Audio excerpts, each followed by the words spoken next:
আপনাদের কি মনে হয় যে আসলে কি হরমুজ প্রণালীতে যুদ্ধবিরতি হয়েছে? মোটেও না। এটা একটা যুক্তরাষ্ট্র এবং ইসরায়েলের একটা কৌশল। তারা সবসময় এরকমটা করে থাকে।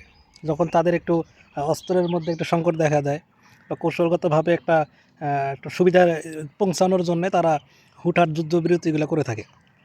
এই যুদ্ধ কিন্তু এখনও থামে নাই। যদি আপনারা মনে করে থাকেন যে যুদ্ধটা মনে হয় আর হবে না, এভাবে আস্তে আস্তে নিস্তেজ হবে, একদমই ভুল।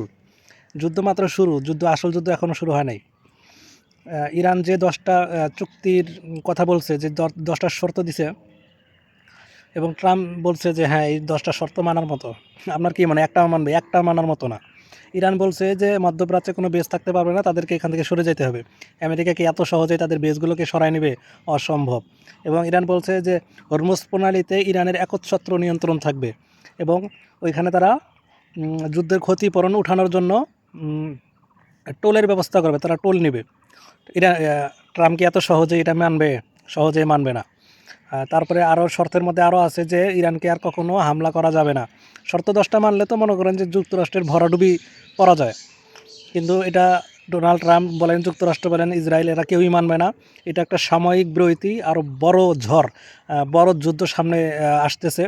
এই জন্যে এই ধাক্কা সামলানোর জন্য পুরো বিশ্ববাসীকে সতর্ক থাকা দরকার যে আসল যুদ্ধ এখনও শুরু হয় নাই, আসল যুদ্ধ সামনে। সামনের পরিস্থিতি দেখেন কতটা ভয়াবহ হয়।